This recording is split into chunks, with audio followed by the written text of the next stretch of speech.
What Uddiyana Bandha does is it lifts what we call apana, the downward movement of energy, upwards to meet prana, centered here, which is upward movement.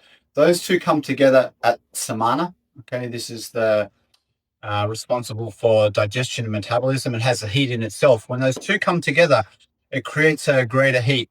There is a pranic center just below thoracic vertebrae 8, and it's to that heat starts to begin to wake up, activate, stimulate, takes energy down, and we start to wake up Kundalini, which is this kind of supercharged prana that sits at the base of the spine. That's another lesson, which we'll come to later.